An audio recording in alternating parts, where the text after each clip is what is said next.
Have you ever had a thought go through your brain, just a quick little whisper of a thought, and then it feels really authentic to you? It's truly you, but then you crush it? Have you ever done that? Like bite your tongue because you shouldn't say what you're thinking? Or you have a feeling of who you truly are, and then you go, no, no, no, don't think that way. Have you ever done that? Um, it's interesting. We're obsessed with being authentic today in today's world. You have to be real, right? You have to be 100% real. You have to really be true to yourself, to your own values. And I think that's noble and it's great and it is a good thing to work towards. But it also is dangerous in today's world because civility takes compromise. Now, I do think that we need to be authentic in terms of our own identity, who we are. We don't need to pretend to be someone else just to fit in. And I know that goes on a lot, is people want to just fit in with the group or not stand out or not have people think they're weird or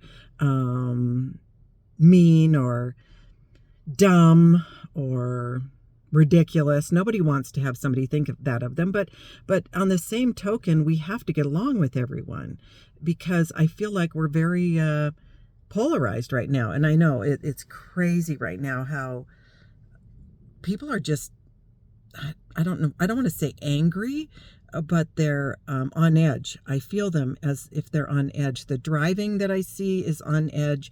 People are on edge. And I know people are struggling. I know they are, financially or emotionally or mentally. And I know that's going on. And I understand why. It seems we're in a lot of turmoil in today's world. But I don't know if it's any worse than it was back in the day. I really don't. Of course, I didn't live then. I know there's been tumultuous times all throughout history. And yes, right now is tough on us. The pandemic was tough on us, and the political climate is tough on us, and the financial climate is tough on us. But really, we're going to make it through this. We are.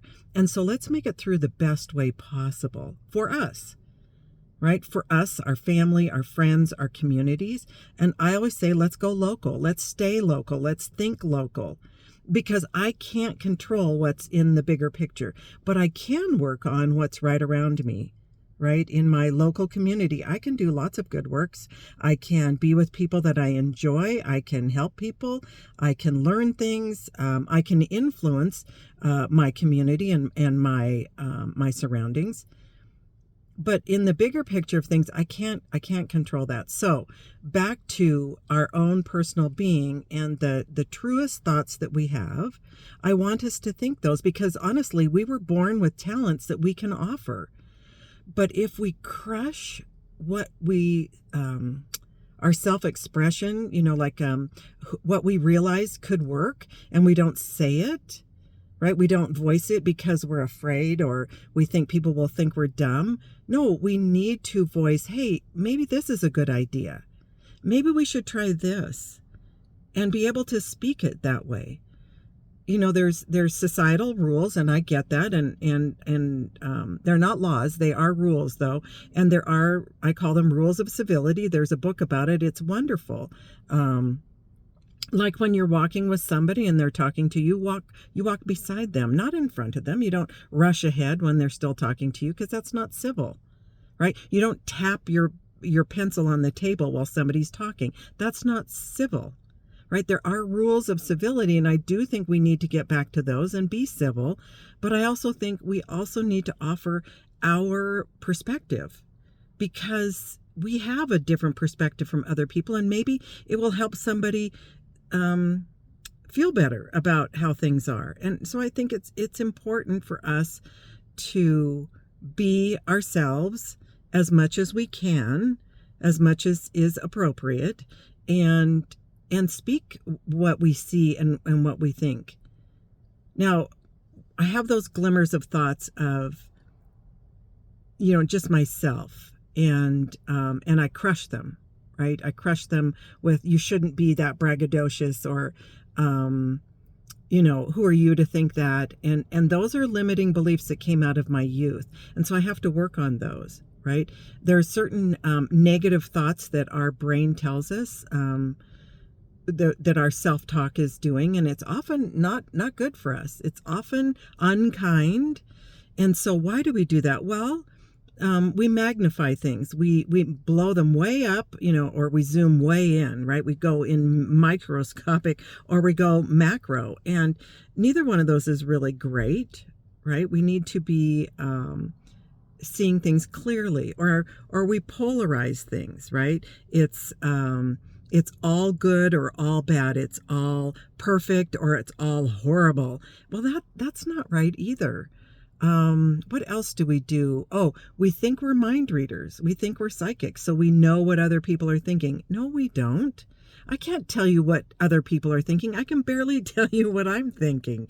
So we have to really pull back and understand that the negative thought process that we own, and we all do. Don't you think that anybody gets away with it? No, everybody has it, because it's old DNA. It comes from those ancient ancestors who passed that down to us.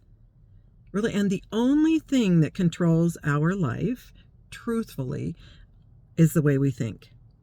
So we have to work on that. We have to think differently. We have to be aware of what we're thinking.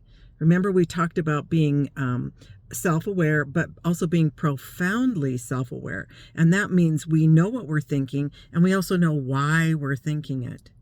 And a lot of the why comes from our upbringing, our society, our culture, the people we hang with, the way we were raised. A lot of that comes from there. But we can now, as grown-ups, deal with it, right? I mean, it is our responsibility. And, not everything is our responsibility. That's the other way that we get in trouble, is we think everything needs to be fixed by us.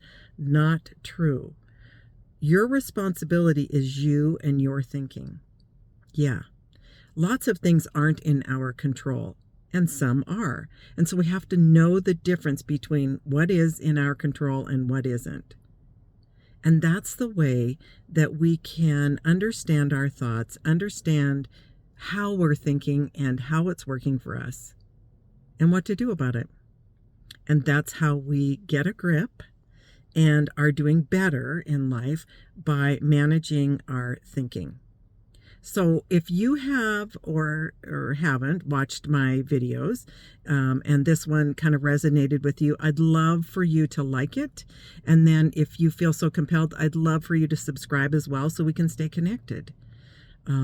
Also, you can take the course, the Get a Grip course, to understand your thinking and how it works. And that's here on the YouTube channel. And you can get better at this. Yes, it takes effort, it takes work, but it's not hard.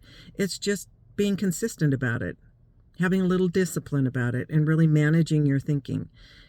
So I hope you will. I hope you'll like and subscribe. Hey, and if you think that this could benefit someone, please share it with them. That's what I'm all about, is trying to help people live their best life. And I know that's a cliche, but truthfully, to be happy and content is a big one.